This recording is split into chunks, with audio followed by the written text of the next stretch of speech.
Hello everyone, मैं हूं advocate Rahul Mishra. आज की वीडियो में मैं आपको बताऊंगा कि 376 के मुकदमे से आपको डरने की ज़रूरत नहीं है, उसको डट के लड़ने की ज़रूरत है। जी हाँ, मुकदमा तो बिल्कुल बड़ा है, बिल्कुल इसमें कोई दो राय नहीं है। 376 का मुकदमा किसी भी व्यक्ति के ऊपर लिख जाएगा तो उसकी प्रतिष्ठा, उसका मान सम्मान नष्ट हो जाएगा, उसकी सामाजिक हास होगा, समाज उससे दूर हो जाएगा।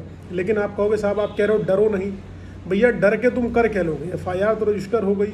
अब उसको लड़ने के अलावा तुम्हारे पास कोई ऑप्शन नहीं है। लड़ना है और कैसे लड़ना है मैं डिटेल में बताऊंगा, लेकिन उससे पहले मेरी आप लोगों से रिक्वेस्ट है कि अगर आप लोग चैनल पर नए हैं या पहली बार आ रहे हैं, अभी तक आप लोगों ने इसे सब्सक्राइब नहीं किया तो प्लीज़ सब्सक्राइब करिएगा।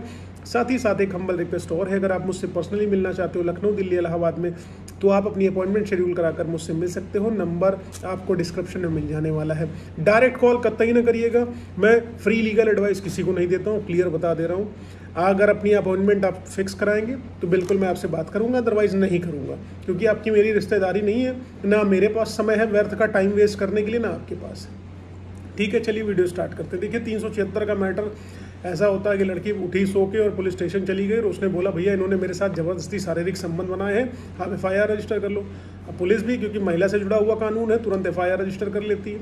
हाँ, हालांकि जिनके एक्चुअल मुकदमे चल रहे हैं, जो बेचारी परेशान हैं और जो एक्चुअली प्रताड़ित और पीड़ित हैं इन सब चीज़ों से, उनकी एफआईआर नहीं रजिस्टर करती पुलिस। जो एक्चुअली फॉल्स मुकदमे लिखाना चाहते हैं, पुलिस उनकी एफआईआर तुरंत रजिस्टर कर लेती है।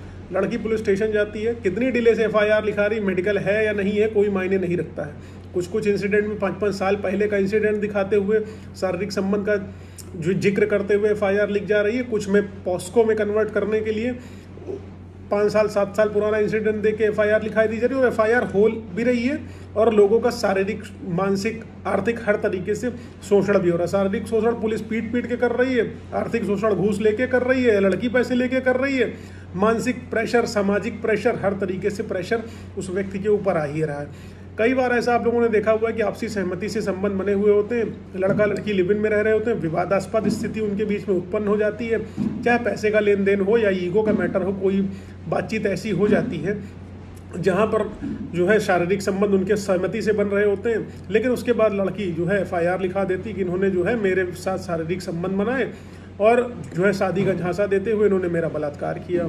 ठीक है, ये सारी चीज़ें जो है उसमें लिखा देती है।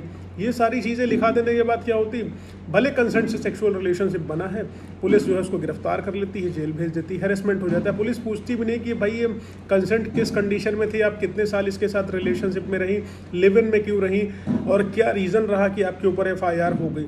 इसमें क्या होगा, मीडियाबाजी हो गई, सामाजिक प्रतिष्ठा नष्ट हो गई, सब कुछ खत्म हो गया, ये सारी चीज़ें हो गई। ठीक है, उसके बाद क्या होता है, हैरेसमेंट स्टार्ट होता है अलग लेवल पे, नौकरी छूट गई, आप जो है सामाजिक दूरी आपसे लोगों ने बना ली, समाज कट गया, आप गए कहाँ? क्योंकि मनुष्य एक सामाजिक प्राणी है, सामाजिक स्थिति जीरो हो गई तो आप जीरो हो गए। आखिरकार पद, प्रतिष्ठा, गरिमा व्यक्ति गेन किस लिए करता है कि समाज में सिर्फ दिखाने के लिए भाई साहब हम फलाना है या हम ढिमकाना है। जो पुलिस वाले एफआईआर रजिस्टर कर रहे होते हैं, फर्जी एफआईआर भी कर रहे होते हैं, उनके खिलाफ भी बहुत बार हमने देखा, और कई मुकदमे मेरे पास ऐसे हैं भी पुलिस वालों के जिनके ऊपर 376 के मुकदमे लिखे हुए हैं। अब कंसेंशुअल सेक्सुअल रिलेशनशिप है, लड़की 4 साल तक लगातार कह रही है कि मेरे साथ शादी का झांसा देते हुए बलात्कार किया गया। आप बीटेक हो, एमटेक हो, एमबीए हो, क्योंकि ज़्यादातर ये कंडीशंस लिव इन रिलेशनशिप में रहने वाले लोगों के साथ आ रही, जो प्रोफेशनल स्टडीज़ कर रहे हैं, लड़के लड़कियां आपस में साथ में लिव इन में रह रहे हैं, जो है बड़े बड़े कॉलेजों में पढ़ रहे हैं, लिव इन में रह रहे हैं, और उनके बीच में जरा सा विवाद हुआ तुरंत कूद गई कि शादी का झांसा देते हुए 4 साल तक इन्होंने मेरे साथ शारीरिक संबंध बनाए। और कई बार तो ये भी लिखा जाता है कि बहला फुसला कर मेरे साथ संबंध बनाता रहा। अब बहलाया फुसलाया सिर्फ माइनर को जा सकता है, जो 18 साल से कम उम्र की बच्ची हो उसको बहलाया फुसलाया जा सकता है, लेकिन आप 18 साल से ऊपर की हैं, आपकी एज अधिक है, आपकी उम्र ज़्यादा है, और आप बीटेक कर रही हैं, एमटेक कर रही, प्रोफेशनल डिग्री आप कर रही हैं या पीएचडी कर रही, तो आपको कोई बहला फुसला कैसे सकता है?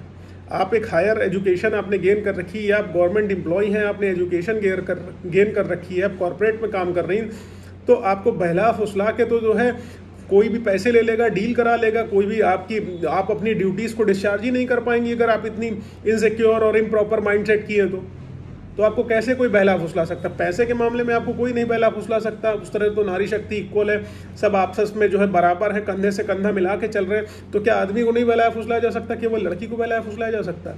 तो ये वाला एलिगेशन जो लगाती हैं लड़कियां कि भैया शादी का झांसा दिया, बहला फुसला कर यौन संबंध बनाता रहा, लगातार 4 साल बनाता रहा, तो एक बार बनाया जा सकता है, 2 बार बनाया जा सकता है, साल में होते हैं 365 दिन। अगर आप हफ्ते में जो है 10 बार सेक्सुअल रिलेशनशिप बिल्डअप कर रहे हैं तो 10 बार आपको पहला हौसला दिया गया, 10 बार नशे की गोली दे दी गई, 10 बार आपको जो है प्रेगनेंसी टर्मिनेशन हो गया, क्योंकि 328 भी लगा दिया जाता है। बड़ा दिलचस्प ये 328 आईपीसी की मादक द्रव्यों का इस्तेमाल करते हुए जो है उन्होंने अचेत अवस्था में कर दिया और उसके बाद जो है हमारे साथ शारीरिक संबंध बना दिए। 4 सालों तक आपको मादक द्रव्य देते रहे और आपके साथ सेक्सुअल रिलेशनशिप बिल्डअप करते रहे। क्या ये प्रैक्टिकली पॉसिबल है? ये नहीं पॉसिबल है, लेकिन FIR तो रजिस्टर हो जाती है, लड़के का हैरेसमेंट भी होता है। तो यहाँ पर देखिए, अगर अल्टीमेटली FIR इस तरीके की हो तो प्रॉपरली, मैं हर बार यही कहता हूँ, क्वेश्चन में जाने की कोशिश करो, क्योंकि आप लोग बहुत कंफ्यूज हो जाते हो कि हम एंटीसिपेटरी बेल में जाएँ या FIR क्वेश्चन में जाएँ। तो डेफिनेटली एंटीसिपेटरी बेल में नहीं जाना चाहिए, क्योंकि कहीं ना कहीं आप अपना क्राइम एडमिट कर लेते हो कि हमने ये किया हुआ है। और FIR क्वेश्चन में जाते हो तो आपकी चेष्टा ये रहती है कि भैया मेरा मुकदमा किसी तरीके से ख़त्म हो, मेरा केस क्लोज हो जाए, मेरी FIR ख़त्म हो जाए, क्योंकि मेरे द्वारा एक कृत्य किया नहीं गया। तो क्यों आप 5 साल 10 साल ट्रायल लड़ने की कोशिश करोगे? क्योंकि जो लड़की कह रही कि 4 साल से मेरे साथ जो है आपसी सहमति से संबंध बने, क्योंकि इन्होंने मुझे शादी का झांसा दिया। 4 साल तक आपके साथ सहमति से संबंध बने, तो रेप का तो एलिमेंट ही यही है कि अगर कंसेंट नहीं है तो रेप माना जाएगा। और जहाँ पर आप खुद कह रही हो कि हमने 4 साल से शारीरिक संबंध लगातार बनाए, अब ये मुकर रहे हैं शादी करने से, तो आप सहमति से ही तो आपने संबंध बनाए, कंसेंट तो आपने दे ही रखी हुई है, बहलाया फुसलाया कैसे? इस कंडीशन में भैया लड़का अरेस्ट हो जाता है और फिर वो रेमेडी सीख करने की कोशिश करता है, या तो FIR क्वेश्चन की, या बेल की, या रेगुलर बेल की, या एंटीसिपेटरी बेल की। अब कई बार क्या होता है कि लड़कियां कहती हैं कि भैया कॉम्प्रोमाइज़ कर लो। भैया आप कॉम्प्रोमाइज़ किस स्टेज पे कर लोगे? लड़का जेल जा ही चुका है, तुमने FIR लिखा ही दी है। FIR लिखाने के पहले तुमने नहीं सोचा कि बैठ के आपस में निपटा लेते हैं, सुलटा लेते हैं, ये नहीं सोचा। तुमने सोचा मुकदमा लिखा दिया, हम भाग गए, हमें मुकदमा नहीं लड़ना पड़ेगा, लड़का जेल चला गया, ट्रायल में हम नहीं आएंगे, कुछ नहीं होगा। ट्रायल में तुम नहीं आओगे भैया, अगर FIR लिखा दी है तुमने झूठी, तो तुम्हारे खिलाफ भी NBW होगा, तुमको आना पड़ेगा कोर्ट, पुलिस तुमको घसीट के कोर्ट में लेके आएगी, वरना जेल जाओगी तुम भी। सीधी सी बात है। तो लड़के को डरने का नहीं है। सबसे इम्पॉर्टेंट चीज़ ये है कि आप ध्यान रखिएगा आपके मैटर की ग्रेविटी क्या है, क्योंकि हर मैटर अलग होता है। मैं जनरली फॉल्स केसेस की बात कर रहा हूँ। फॉल्स केसेस में बहुत सारे एलिमेंट मिल जाते हैं, क्योंकि लड़की का 161 का स्टेटमेंट, 164 का स्टेटमेंट, चीफ में उसने क्या बोला है, क्रॉस में उसने क्या बोला है, और अगर वो गलत है, उसने गलती करी हुई है, तो चाहे जितना वो रट ले, 161, 64 और चीफ में कहीं ना कहीं कॉन्ट्रडिक्शन निकल के चला आएगा। फिर वकील साहब क्रॉस में उसकी बैंड बजा देंगे और क्रॉस में उसकी आंखों से आंसू निकल आएंगे। यकीन मानिए, क्रॉस में उसकी आंखों से आंसू निकल आएंगे और वो केस आप निकाल के चले जाओगे, आप केस जीत जाओगे। क्रॉस में अगर वो कुछ नहीं अप्रोप्रिएट कह पाई, चीफ में प्रॉपरली नहीं कह पाई, तो कहानी वहाँ पर लग जानी है और आप जीतोगे मुकदमा।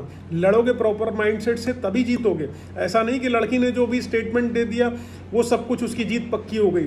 FIR लिखाने के लिए उसको एविडेंस नहीं चाहिए, लेकिन FIR को प्रूफ करने के लिए, कंटेंट ऑफ द FIR को प्रूफ करने के लिए, अपनी बातों को कहने के लिए उसको एविडेंस तो देना ही पड़ेगा ना। एविडेंस की स्टेज भी आएगी, उसमें एविडेंस देना पड़ेगा कि भैया हमने ये चीज़ें करी हुई थी।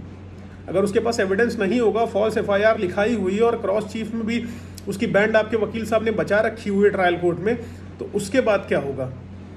उसके बाद सिर्फ इतना सा होगा कि आप उसके ऊपर 182, 211 में कार्रवाई करोगे। आपकी जो पनिशमेंट आपको मिल रही थी ना, झूठा केस साबित होने के बाद, उस लड़की को वही सजा मिलेगी। लेट से आपको 10 साल की सजा हो रही थी इस केस में, इस फॉल्स मुकदमे की वजह से, उस लड़की को भी 10 साल की सजा होगी फिर, अगर आप केस मजबूती से लड़ोगे। और अगर नहीं लड़ोगे मजबूती से, तो फिर भाई तुम्हें जेल जाना ही जाना है, कोई बचा नहीं सकता है। तो अच्छे लॉयर के साथ कंसल्ट करो। अच्छे लॉयर का मतलब एवरी लॉयर इज ऑनेस्ट, सब लॉयर मेहनती हैं, अच्छे हैं अपनी अपनी फील्ड में, सबकी एक अलग फील्ड है। जो इस फील्ड का हो उसको आप सेलेक्ट करिए, उसके साथ आप संपर्क बनाइए। और ये आप सोचो कि 50 साल 100 साल जिसकी एक्सपीरियंस है, 80 साल हम लोगों की उम्र से ज़्यादा जिसको एक्सपीरियंस है, उसके पास जाओगे। तो आजकल जो मुकदमे हो रहे हैं ना, फेसबुक, इंस्टाग्राम, ट्विटर की वजह से हो रहे हैं। तो ट्विटर हम चलाना जानते हैं ना, फेसबुक, इंस्टाग्राम हम चलाना जानते हैं ना, कैसे ऑफेंस उस पर कारित हो सकता है हम जानते हैं ना, वो 80 साल के हमारे गुरुजी नहीं जानते। ठीक है, तो यंग लॉयर चुनो जो मेहनत करे, जो आपके केस पर लगे। मैं ये नहीं कह रहा हूँ कि हमारे सीनियर्स नहीं मेहनत करते, they are highly honest and बहुत मेहनत करते हैं और ऐसे ऐसे मुकदमे चुटकियों में पलट देते हैं। ऐसे ऐसे एडवोकेट्स हैं यहाँ पे।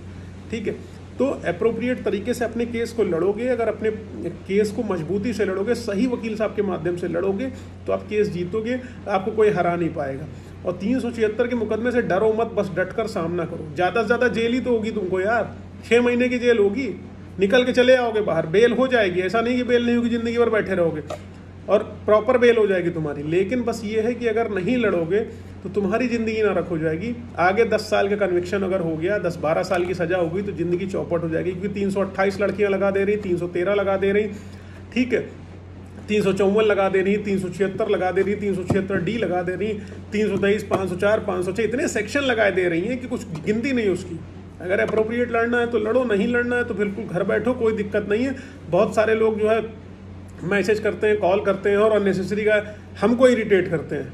भाई तुमको अगर सजेशन चाहिए अप्रोप्रिएट तरीके से तो उसकी एक प्रॉपर चैनल है, उसको फॉलो करके आओ, ना खुद इरिटेट हो ना हमें इरिटेट करो। Thank you so much. जय हिंद।